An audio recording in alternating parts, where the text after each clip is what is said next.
अपने को संभालो। लंका निश्चर निकर निवासा, और वहां विभीषण जैसा महाभागवत हुआ।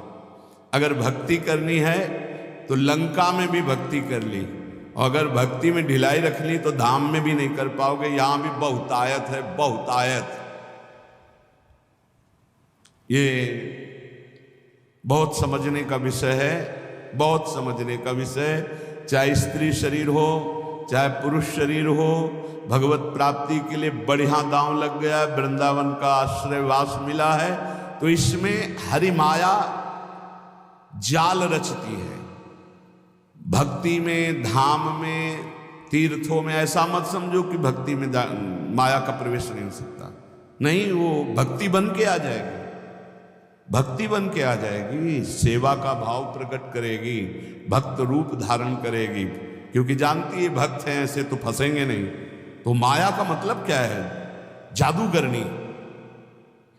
बस समझना है कि भक्ति और माया का अंतर क्या, कैसे पहचानोगे कि माया या भक्ति? जाके संग कुमति मति उपजय करे भजन में भंग, ये माया है। चाहे वो वृत्ति हो, चाहे वो व्यक्ति हो, चाहे वो वस्तु हो, चाहे स्थान हो। जिस व्यक्ति वस्तु स्थान के संसर्ग से भगवत विस्मरण हो जाए, नियम संयम भ्रष्ट होने लगे, आपका चिंतन टूटने लगे, फौरन पकड़ो वो माया है। वो कोई भी हो, जिसके संग से संयम बने, भजन बनने लगे, नित्य दिनचर्या भागवतिक होने लगे, हमारा जीवन उज्जवल कांतिमय होने लगे, वो भक्ति है। वो चाहे किसी भी रूप में हो, वस्तु, व्यक्ति, स्थान, किसी भी रूप में। इसलिए हरि भक्ति की प्राप्ति के लिए हरि माया से बचना होगा। विवेकवान वैराग्य रूपी अस्त्र से काट के फेंक देता है, और अविवेकी इसी में डूब जाता है। बड़ी कृपा हुई, बहुत बढ़िया, जिंदगी भर तरसे हैं, अब मिल गया है खान पान भोग सामग्री, भोगो और नरक जाओ। योग से भोग और भोग से रोग, पहुंचो नरक। बहुत समझने का खेल है, बहुत समझने का। स्पष्ट कह रहे हैं, चाहे आस्ताम दुर्मति कोटिर दुश्चेष्टा कोटिरप्यास्ताम। बहुत ध्यान से सुन लो।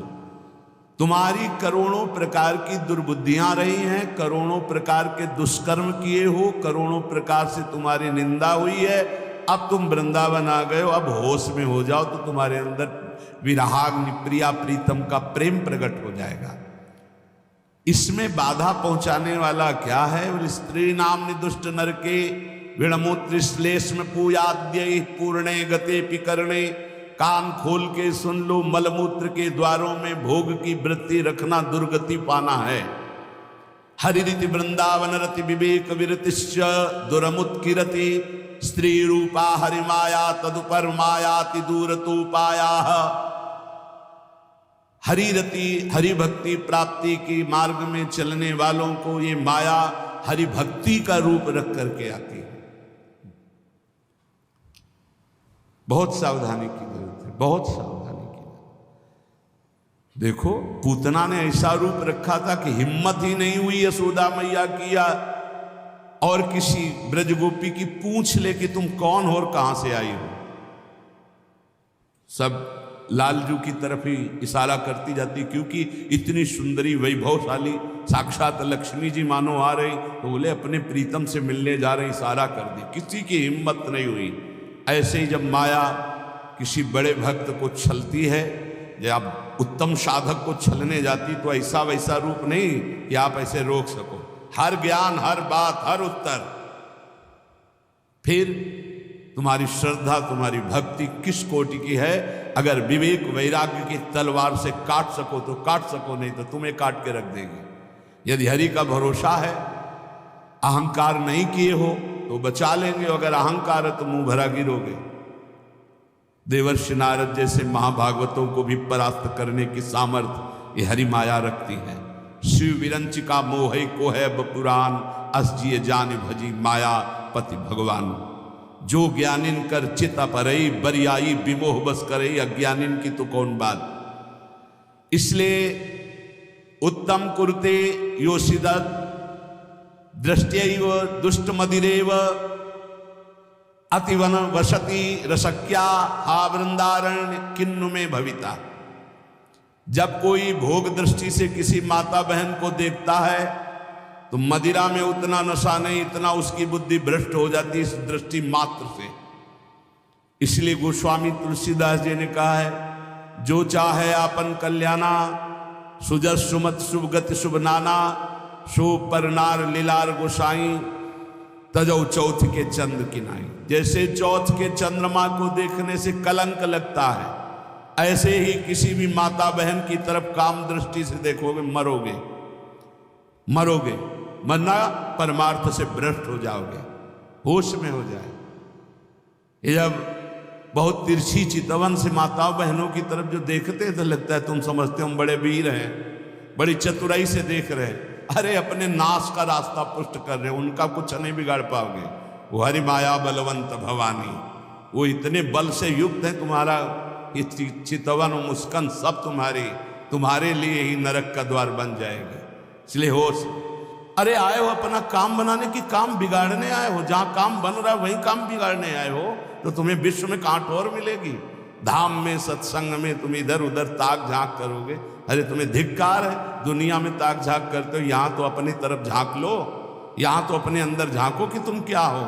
वही बहिर्मुख वृत्ति, वही अरे जिसको तुम भोगने की दृष्टि से देख रहे हो, जगत भोगता है उसके अंदर, वो देख रहा है तुम्हारा सर्वनाश कर देगा, ऐसी जगह गिराएगा जहां उठने के लायक नहीं रहोगे। हमारी बातें थोड़ी कड़वी लगेंगी, समझ लो। हमसे हजारों गलतियां हुई, हजारों गलतियां हो सकती, लेकिन कहाँ हुई ये तो ध्यान रखो।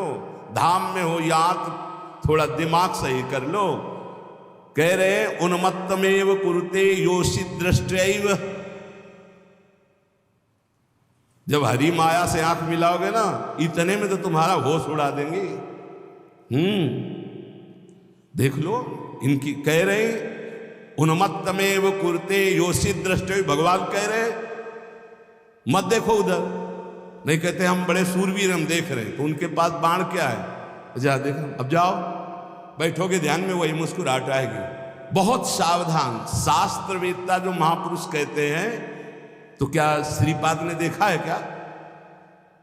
संत जन जो कहते हैं, अभी अब वो प्रक्रिया नहीं पता है, मन को जोड़ दिया तो जैसा तुम्हारे मन में चल रहा है वैसे ही पूरी अपने मन की बात कहते हुए वैसे ही बता देंगे। उन्मत्त में वो कुरते योषित दृष्टियैव दुष्ट मदिरेव। ये और कोई नहीं है, वही मोहिनी ठाकुर है जिसके तुम दास बनने निकले हो, बड़े प्रवीण बनते हो। वो कहते हैं संभाल के रखो दृष्टि। कैसे संभालो? बोले यो माम पश्यति सर्वत्र सर्वम च मयि पश्यति तस्याहम न प्रणश्यामि सच में न प्रणश्यति। ऐ मेरे साधक, ऐ मेरे दास, मेरे स्वरूप को देखो। एक भी देवता मोहिनी ठाकुर से मोहित नहीं हुआ था, क्योंकि पता था मेरा ठाकुर है। जब किसी माई दाई बहन को देखो तो उसके चरणों की तरफ देखो। गोरे गोरे चरणारविंद मेरी प्रियाजू के, मेरी प्रियाजू की सखियों के बलिहारी है प्रभु। और अगर तुम सूरवीर बन के आंख में आंख मिलाए तो कह रहे उन्मत्त में वो कुरते योषि दृष्टैव दुष्ट मदिरेव। आपकी बात क्या है? हम एक महात्मा की बात बता रहे हैं। इतना भजन कर रहे थे कि शरीर की शुद्धि नहीं थी, पूरे शरीर में दीमक लग गई थी। शरीर है ये दिखाई नहीं दे रहा था, केवल आंखें बीच बीच में खोल लेते थे तो दीमक झड़ जाती थी। च्यवन ऋषि, उनका नाम च्यवन ऋषि था। बहुत समय हो गया, प्रसंग नहीं पड़े। तो एक राजा की राजकुमारी अपनी सखियों के साथ उधर से निकली। तेजोमयी आंखें ऐसे ज्योतिर्मयी चमक रही थी। उनका ये बहुत चमकती हुई क्या है ये, और ऊपर से सब दीमक लगी हुई थी। तो ऐसे कांटा टाइप में ऐसे तिनका, और ऐसे ऐसे मारा तो उनसे रक्त निकलने लगा। अब वो तो कांप गई कि रक्त कैसे निकला। अब सबके मलमूत्र बंद कर दिए, पूरे राजा से लेकर जितना परिकर, जितनी सेना, सबके च्यवन ऋषि ने। हाहाकार मच गया। तो उनमें कुछ विद्वान लोग भी साथ थे। उन्होंने कहा किसी ब्रह्म ऋषि का अपराध है। ढूंढा गया अपराधी कौन है, यहां वन में किसी ऋषि का अपराध। तो राजकुमारी ने कहा कि अगर कोई ऐसी बात है तो मेरे द्वारा अपराध शायद बना है। एक दीमक का पिंड जैसा था, उससे 2 ज्योति जगमगा रही थी और हमने उसमें तो उससे रक्त सारे बोले च्यवन ऋषि का ये पूरा क्षेत्र है, कहीं ऐसा तो नहीं किया च्यवन ऋषि को तुमने। चलो आगे गाय और ब्राह्मण करके च्यवन ऋषि से बंधना। महाराज सबकी लघुशंका सोच खोल दो। बंद कर दिए सबके। अब कितनी देर भाई, 6 घंटे 8 घंटे हम सबके। महाराज शर्त कैसे खुलेगी आप बस बताओ। शर्त सुकन्या, राजकुमारी का नाम सुकन्या, सुकन्या दे दो। राजकुमारी से कहा अब राजकुमारी ना कैसे, अपराध तुमने किया ऋषि की सेवा में, तुम्हें उन्मत्तमेव कुरुते योषित दृष्टैव दुष्ट मदिरैव। जाओ सबके लघुशंका सोच खुल जाए, जाओ सब यहां से। वो तपस्या के द्वारा महल वैभव और अपना स्वरूप प्रकाशित किया जो देवराज इंद्र के पास भी नहीं। तपस्या का प्रयोग कहां होने लगा, कहां गया तपस्या का, माया। ऐसे ही महाराज हमारे पड़ोसी सौभरी जी महाराज, सिवार लग गई थी शरीर में और यमुना जी में समाधि। मछली को देखा खेलते हुए, मैथुन करते हुए। देख लो मोबाइल देखने वालों, जब मैथुन मछली का देखा तो महाराज को लगा कि है कोई सुख। बताओ, अभी तक जल में हजारों वर्ष समाधि लगाने वाले महात्मा ब्रह्म सुख का वो अनुभव और मछली के मैथुन सुख को देखकर सोचा अब तो इस सुख का अनुभव करेंगे। तो सामर्थ्यशाली महात्मा कहां जाए, तो छोटे मोटे घर गृहस्थी के पास थोड़ी गए। चक्रवर्ती सम्राट राजाधिराज मानधाता के पास दुर्गंध आ रही थी मछली किसी शरीर से, सिवार पानी के अंदर की हड्डी हड्डी थी, गाल चपके हुए, आंखें तेजोमयी, देख के डर जाए आदमी। महाराज तो मानधाता बहुत बड़े प्रतापी राजा हुए हैं। महाराज आज्ञा कीजिए। बोले विवाह करना चाहता हूं। बोले आदेश कीजिए, किससे कराए? बोले आपकी राजकुमारी से। 50 कन्या थी। घबरा गए कि ऐसे महात्मा के लिए अगर राजकुमारी समर्पित कर दी तो मतलब राजकुमारी का जीवन क्या होगा, महलों में पल। तो उन्होंने कहा महाराज जो तुम्हें राजकुमारी पसंद हो पसंद कर ले आप उसे। क्योंकि जानते थे ना बोले कि सांप तो सांप कौन भोगे, इनको पसंद ही कौन करेगा। बोले महाराज जो तुम्हें पसंद कर ले। तो समझ गए सौभरी जी, तपस्या के द्वारा ऐसा रूप बनाया। मंत्री ने जाके कहा महाराज सौभरी पधार रहे हैं, जो राजकुमारी पसंद करना चाहे पसंद कर ले। जब पधारे तो खुशबू से पूरा महल भर गया, तेजो रूप। 50 ने कहा हम वरण करेंगे। बोले चलो। मानधाता से कहा 50 पुत्रियां तुम्हारी तय। मानधाता के सामने सौभरी ऋषि और उनके सामने दिव्य रूप। मानधाता ने कहा रहेंगी कहां? बोले कल आ जाना यमुना किनारे। ऐसे अमरावती नगर से भी श्रेष्ठ पुरी की रचना की। सेवा खाती घोड़ा रत्न वैभव सा। फिर 50 से 500 हो गए धीरे धीरे। तो जब बैठे थे वो अगल बगल छोरी छोरा खेल रहे थे, तब उनको ध्यान आया इन्हीं से बचने के लिए तो यमुना में समाधि लेते थे। तब उन्होंने एक श्लोक गायन किया, संगम त्यजेत मिथुन व्रतिनाम मुमुक्षु सर्वात्मना न विसजेत बहिरेन्द्रियाणि एकश्चरण दाश्चित्त मनंत से युंजीत तद्व्रतिषु साधिषु चेत प्रसंगः। ऐ मोक्ष धर्मावलंबी साधु, कभी किसी जीव को मैथुन करते हुए मत देख लेना न, जिसे हमारी दुर्गति हुई तुम्हारी पक्की हो जाएगी। मोबाइल वाले क्योंकि ऐसे थोड़े जल्दी सहसा दृष्टि नहीं जाएगी, पर मोबाइल में एकांत में चली जाएगी, चिटकिनी बंद। बोले क्या? बोले हमारा एकांत भजन का समय है। अब सर्च करके जो देख रहे हैं तो वो तुम्हारा सर्वनाश कर देगा। मछली की क्रीड़ा से मेरी ये दुर्गति हो गई। बोले तुम्हारी क्या होगी? इसलिए संगम त्यजेत मिथुनम व्रतिनाम मुमुक्षु, जो मैथुन धर्म से युक्त प्राणी, इनका संग त्याग दो, इनका दृश्य मत देखो, इनका संभाषण मत सुनो। सर्वात्मना न विसर्जित बहिरेंद्रियाणी, इंद्रियों को खुला छूट मत दे दो, अंतर्मुख रखो, एकस अकेले रहो। चित्त मनंत से, चित्त को ईश्वर में सदैव लगाओ। अकेले का मतलब आंतरिक वृत्ति से। गुफा में भी प्रपंची बहुत समाज में ही रहता है, और प्रपंच में रहता हुआ साधक भी अकेला रहता है। सदैव चित्त को अपने इष्ट में लगाते रहो, किसी का संग न करो, और संग करो तो किनका? तद्व्रतेषु, जो भगवत व्रत धारण करने वाले साधु जन हैं, भक्त जन हैं, उनके बीच में रहो। ये बाढ़ है, इस बाढ़ के अंदर बच जाओगे। साधु समाज की बाढ़ में बहुत बचत होती है। अगर हम गिरने जा रहे हैं तो दूसरा हमें थाम लेगा। इसलिए कह रहे हैं उन्मत्तमेव कुरुते योषि दृष्ट्वैव दुष्ट मदिरेव। दृष्टि मिलाना बंद कर दो, दृष्टैव दुष्ट मदिरेव। बस गए, पाताल का रास्ता पक्का, 5 बाण है उसके, 5 संधान कर दे तो शंकर की समाधि भंग कर दी। तुम तो जीव हो, शिव की समाधि भंग कर दी। औरों की तो बात जाने दो, अपने स्वरूप में आ जाए काम ना। हाँ, तो जो ब्रह्म में देखत रहे, देखें चराचर नारी में, जे ब्रह्म में देखत रहे। अबला बिलो कई पुरुष में, पुरुष सब अबलामयम, दुई दंड भरी ब्रह्मांड भीतर काम कौतुकयम। कोई साधारण वीर है?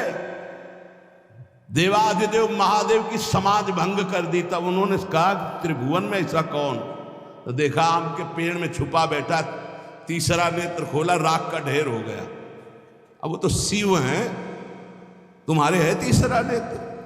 दुई है, तीसरा तो बंद है तो सबके तीसरा नेत्र ज्ञान नेत्र। ज्ञान से काम भस्म हो जाएगा।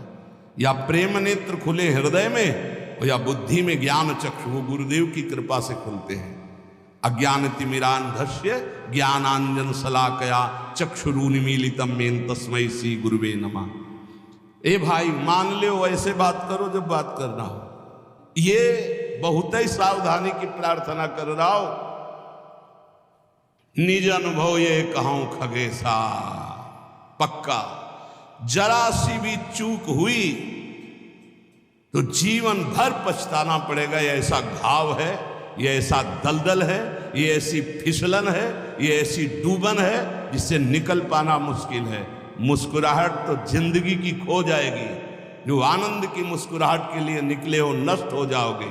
इसलिए इसे सौभाग्य मत समझना कि बड़े भाग मानुष तन पावा, वो मिल गया सौभाग्य। ऐसे सिखाता है मन। जिंदगी हो गई, सुख नहीं मिला, हे प्रभु तुम कहाँ हो? ये तो ढूंढते ढूंढते थक गया, लेकिन अब सुख मिला है। माया बहा ले जाएगी। आओ प्यारे, इधर आओ। कहाँ? हमारे पाले में आओ। कहाँ निकले जा रहे हो? हरि की तरफ, इधर आओ। अम्मा अब तो हरि की तरफ जाने दो। अच्छा तो जाओ। अम्मा जननी सम जानही पर नारी। जाओ जाओ जाओ। अम्मा तो बच गए, और अम्मा के सिवा और कुछ देखा तो मारे जाओगे। सब में मात्र भाव, जैसे अपनी सगी अम्मा को ऐसे देखो, चरणों की तरफ। अतिवन सती रसक्या हा वृंदारण्य किन्न में भविता। वृंदावन वास करना इसीलिए बहुत कठिन है। वृंदावन अब क्या उपाय हो सकता है? जिसकी दृष्टि खराब हो गई है, संभल जाओ। सत्संग है, संभल जाओ। बहुत खतरनाक खेल है, इससे ज्यादा खतरनाक खेल नहीं। हाथ जोड़ के, मुस्कुरा के, प्रणाम करके प्रणाम करवा देंगी, ऐसी प्रबल माया है। हाथ जोड़ना पड़ेगा, घुटने टेकना पड़ेगा, रोना पड़ेगा, फिर भी क्षमा नहीं होगी। माया आती कैसे जानते हो? झुक के, और जाति कैसे, रौन के। ये शब्द याद रखो। सौभाग्य मत मान लेना, बड़े भाग मानुष तन पावा, सुर दुर्लभ सदग्रंथन गावा, साधन धाम मोक्ष कर द्वारा, साधन धाम मोक्ष कर द्वारा। अति दुर्वारा इंद्रिय वैरिण आमर्दयन्ति सततम माम, बद्ध्वा बद्ध्वा त्यार्ति दकारायाम हा हरे परित्राही। ये पीड़ा देने वाली दुष्ट इंद्रियां कारागार की तरह मुझे बंदी बनाना चाहती हैं। ऐसा ही है, सब कोई देख लो अपनी अपनी इंद्रियों को। ये दुर्दांत दुश्मन इंद्रियां निरंतर पीड़ा देते हुए मुझे बंदी बनाना चाहती भोगों में। नहीं, हा हरे परित्राही त्राहि माम, ऐसे बचा जाता है। हे हरि मुझे बचा लो, मुझे इंद्रियां फंसा रही, मुझे फंसा रही। कंदर्प शविष विषखैर निरवधिमं दह्यमानस्य, शिकारी वीणा वादन करता है हरिण पहले बुलाने, इतना मधुर वीणा वादन साधु बन के बजाता है। हिरण बेचारे नजदीक आ जाते हैं, पास में ही धनुष बाण मारा खींच के, वही ढेर हो गया। कंदर्प शविष विषखैर, ये शरीर है वीणा का, कामदेव की वीणा वादन का शरीर का आकर्षण करके, और निरवधिमं दह्यमानस्य विषखैर, काम बाण का संधान किया, ढेर कर दिया। बड़े बड़ों को इतिहास साक्षी है, इसलिए पहले वीणा वादन से ही बचे। शरीराकर्षण होने लगे तो त्राहिमाम, भागो भागो। अगर आपको अपना सुंदर बनाना है तो परम सुंदर श्री हरि का ध्यान करो, प्रियाजू का ध्यान करो, संयम से रहो, तब तो समझ। अच्छा, हमारी सुंदरता तभी काम की जब सुंदर शिरोमणि प्रभु हमें स्वीकार कर ले। ये मरण धर्मा शरीर दीजेंगे तो क्या करेंगे, क्या करेंगे, क्या दे देंगे मरण धर्मा। इसलिए अति दुर्वारा इंद्रिय वैरिण आमर्दयन्ति सततम माम। गौर से देखो तो प्रभु दिखाई देने चाहिए, अन्यथा कुछ नहीं है। कौन सा सुंदर रूप है, कहां सुंदरता है, कहां सुंदरता रह गई है। बहुत विचित्र स्वभाव। आज जो हमारे समाज का स्वरूप बिगड़ता चला जा रहा है, बुरा जरूर लगेगा, लेकिन बाबा जी हैं, अगर हमारी बात नहीं तुम्हें समझ में आएगी तो तुम्हारी हिम्मत नहीं कि कोई कहे, इसीलिए हिम्मत से कह रहे हैं। ए भाई, ये अंग प्रत्यंग ढकने के लिए है, अंग प्रत्यंग ढकने के लिए। इनकी पवित्रता, इनकी उज्ज्वलता, इसको आप बिखेरो मत। आपका चरित्र महान तो आपका जीवन महान हो जाएगा। इससे आप महान नहीं बन जाओगे, इससे महान नहीं बन जाओगे। नहीं, जितना पवित्रता, गांव के बड़े बूढ़े से, अब हमें तो पता नहीं, लेकिन हम अपने सामने देखा है इतना तुरंत हो गया। बूढ़ी बूढ़ी का पानी लाना, घर में घुसेंगे तो ऐसे पूरा घर सावधान, एकदम ऐसे बड़े बुजुर्ग। मर्यादाएं थी, पवित्रता थी, उसी का परिणाम राष्ट्र भक्त, भगवत भक्त, प्रेमी संतानें होती थी, चाहे बच्चा हो चाहे बच्ची हो, एक से एक उज्ज्वल कीर्ति वाले। आज बच्चा बच्ची ऐसे हो रहे हैं, अपने माता पिता को पीट रहे हैं, अपमानित कर रहे हैं, मनमानी आचरण कर रहे हैं, और कह दो तो ऊपर से अंकुश आ जाए। तुम होते कौन हो कहने वाले, कौन होते हो कहने वाले? कोई किसी को कह नहीं सकता। नहीं, हम इसलिए कह सकते हैं कि हम शास्त्र, संत, गुरुजन, इनका अधिकार है समाज पर, और समाज का इनके ऊपर अधिकार है। अगर हम गलत हैं तो पूरा समाज विरोध कर सकते हो, और अगर तुम गलत हो तो हम पूरे समाज का विरोध कर सकते हैं। धर्म के मार्ग का उपदेश करने वाला धर्मेश, जो धर्म गुरु पर बैठा हुआ या उपदेश करता, अगर गलत है तो पूरा समाज उसका विरोध करने का अधिकार रखती है, और अगर वो समाज को सुधारने के लिए तो पूरे समाज का विरोध करने का वो अधिकार रखता है। ऐसा नहीं कि 10,000 एक पक्ष में हो गलत मार्ग में, तो वो अकेला ब्रह्म ऋषि 10,000 का विरोध कर सकता है। धर्मशास्त्र ऐसा आदेश करता है।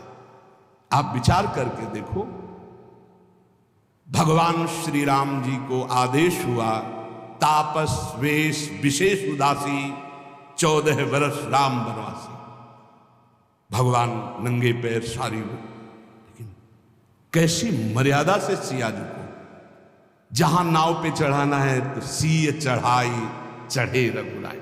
आगे जानकी हर हर सोच थोड़ी सी चूक जानकी जी की तरफ से लीला विस्तार के लिए लक्ष्मण जी को उपस्थित वचन दिला के गए थे कि एक क्षण के लिए जनक नंदिनी को अकेला मत छोड़ना, पर जानकी जी ने जाओ, राम जी संकट में, तो उनका काल के भी महाकाल का संकट कौन, माता आप ऐसे वचन मत बोलो। तो उनका आप मुझे समझ में आ रहा है भगवान कोई लीला करना, ऐसे रेखा खींची और कहा मां इस रेखा को क्रॉस मत करना, इस रेखा को किसी की सामर्थ्य नहीं त्रिभुवन में कि क्रॉस करके आपको छू ले, लेकिन और लक्ष्मण रेखा को पार नहीं। हर समय आप इन बातों पर ध्यान दीजिए। रामचरितमानस की कैसी पोशाक होनी चाहिए, कैसी व्यवस्था होनी चाहिए, कैसी चाल ढाल होनी चाहिए, हमारा जीवन कैसे मंगलमय हो सकता है। उस पवित्रता का ही प्रभाव था कि इतना त्रिभुवन को भयभीत कर देने वाला रावण जानकी जी के सामने नेत्र नहीं मिला सकता था, और अशोक वाटिका में जाके रखा, बार बार मनाता रहा, और जब उठाया था तो ऐसे नहीं उठाया था, सीता चरण बंदी सुख माना। हे जगत जननी, मैं जानता हूं यद्यपि मैं जो कृत्य कर रहा हूं अपने विनाश के लिए, अपने मंगल के लिए कर रहा हूं, पर मैं जानता हूं कि आप कौन हैं, इसलिए मेरा प्रणाम स्वीकार करें। और जब तक आप लंका नहीं पहुंचते तब तक हम असुरों का उद्धार होगा ही नहीं, इसलिए हम अपने उद्धार के लिए आपको ले जा रहे हैं। और ले जाकर के अशोक वाटिका में रखा था, ना कि जहां महल में और रानियां थी वहां भी रख सकता था, लेकिन नहीं, शुद्ध अशोक वाटिका में। और राक्षसियों का पहरा, और त्रिजटा जी को जानता था, वो कोई साधारण नहीं था। जिस समय खर और दूषण मारे गए, सूचना पहुंची खर दूषण मारे गए, अच्छा खर दूषण मूषम बलवंता मार सके को बिनु भगवंता, बिना भगवान के इनको कोई, भगवान आए तो भजन न होए तामस देहा। मैं राक्षसी स्वभाव का तामसिक वृत्ति का हूं, भजन तो होगा नहीं। अब कैसे इनसे, अब इनसे मन वचन कर्म से बैर करूंगा, और बैर के द्वारा परम पद प्राप्त। और ऐसा दृढ़ निश्चयी कि जब गर्दन अंतिम में कटी तो कहा राम रन हतो पचारी, श्रद्धा से नहीं बैर से पुकारा, कहा राम रन हतो पचारी। जिस समय जनकपुर में यज्ञ हो रही थी, धनुष यज्ञ, सब पहुंचे थे, ये भी पहुंचा, बाणासुर भी आए हुए थे, कुछ मांगलिक गुरु चर्चा हुई, क्योंकि दोनों के गुरु एक ही भगवान शिव। कहा आप भी तो धनुष उठाने आए, बोले नहीं, इस धनुष उठाने में कौन सी बात है, जब 20 बार कैलाश सहित भगवान शिव और पार्वती को उठा लिया तो उनका ये धनुष है। मैं धनुष उठाने नहीं आया, मैं धनुष उठाने वाले को निमंत्रण देने आया। बोले कौन है यहां धनुष उठाने वाला? बोले पहले भगवान श्री राम जब विश्वामित्र जी के साथ पधारे तो रावण ने दृष्टि मिलाई